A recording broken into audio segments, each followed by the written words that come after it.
Salarios mínimos contra salarios equitativos. Un análisis necesario. Los derechos asegurados por la justicia no están sujetos a regateos políticos ni al cálculo de intereses sociales. Rawls, 1971, página 17. El 22 de febrero de 2011, Ernesto Cordero, que había sido secretario de Desarrollo Social y en este tiempo secretario de Hacienda, se atrevió a decir que con ingresos, ya no digas de 13,000 pesos al mes, con ingresos de 6,000 pesos al mes hay familias mexicanas que tienen el crédito para una vivienda, que tienen el crédito para un coche, que se dan el tiempo de mandar a sus hijos a una escuela privada y están pagando las colegiaturas, por supuesto, a una barbaridad mayúscula. Recientemente, en una nota publicada el 25 de enero de 2016 en este medio, de los 17.884.000 trabajadores registrados en el IMSS al cierre de 2015, 56.9, es decir, 10.178.000, ganan 6.231 pesos al mes, es decir, hasta 3 salarios mínimos, en contraposición con una canasta básica que en enero de 2016, con datos de Coneval, se colocaba en el 5.36% superior respecto a igual mes de 2015. En precio real, 1.334 pesos, cuando los salarios a lo largo y a lo ancho del país se encuentran en 73.04 pesos al día, es decir, a 9 pesos y 14 centavos la hora. La pregunta es, ¿por qué nos quejamos de los altos índices de inseguridad, de la pobreza generalizada, de la desigualdad galopante, de la corrupción a gran escala, de la migración constante de muchos connacionales nuestros a los Estados Unidos, de los resultados en la prueba PISA, si los salarios siguen sin responder a los estándares de desarrollo humano planteados por el Programa de Desarrollo de las Naciones Unidas en el artículo 23 de la Declaración de los Derechos Humanos, en los 82 y 83 de la Ley Federal del Trabajo y en el 123 de nuestra Carta Magna? El problema radica en la disfuncionalidad y el doble discurso entre el deber ser y lo que es parte de quienes justifican y designan los salarios en México.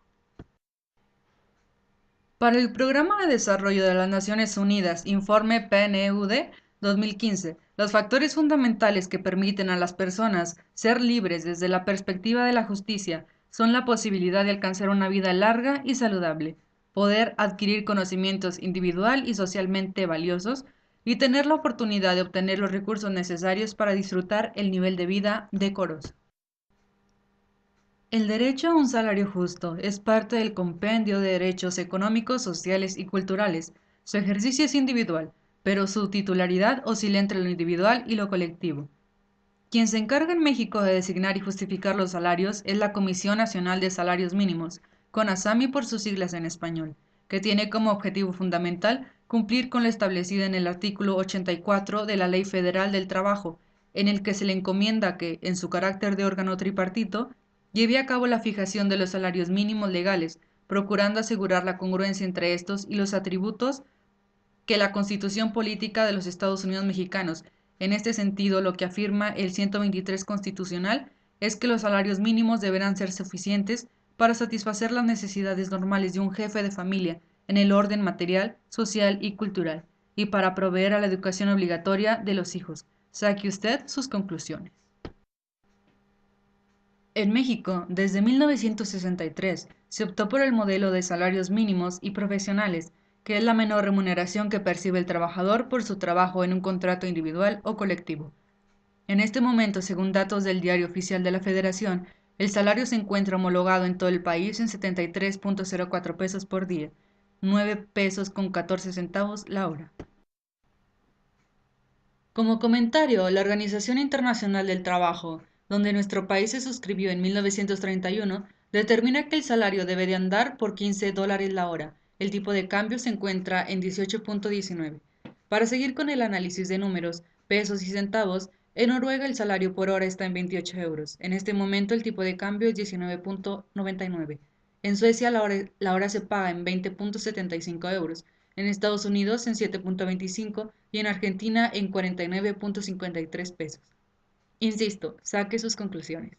La OCDE 2015 coloca a los trabajadores mexicanos como los peor pagados en los países adheridos a esta organización. Los sueldos en las fábricas de México son similares a los de Brasil, y ambos son superiores a los que se pagan en India y China. El problema en relación a la viabilidad del trabajo y la promoción del salario por parte de estas tres instituciones que conforman la CONASAMI es justamente que en los últimos 35 años en México el salario mínimo mensual en términos reales ha caído en 57.6%, de acuerdo a estudios del Banco de México. No hay mucho que comentar al respecto de los bajos salarios. Esta es una realidad que salta a la vista y que en los comentarios de la población en general es un tema recurrente. En este sentido, gran parte de las formas de apropiarse de bienes monetarios en México se da a partir de los envíos de dinero de inmigrantes mexicanos en los Estados Unidos, que cubren un porcentaje alto del gasto de sus familiares en territorio nacional. Esto constituye una de las principales mejoras del ingreso de las familias mexicanas. Otro ingreso importante se da a partir de las jubilaciones, los regalos, los donativos, las becas de los programas de gobierno y de la asistencia privada. En el caso de las zonas rurales, las zonas con más alto índice de pobreza, según el informe de la OCDE, las familias se han apropiado de ingresos a partir de involucrarse en actividades delincuenciales, en cualquiera de sus múltiples formas. Ante los bajos salarios, una buena parte de la ciudadanía ha buscado el emprendedurismo como una salida para una vida digna.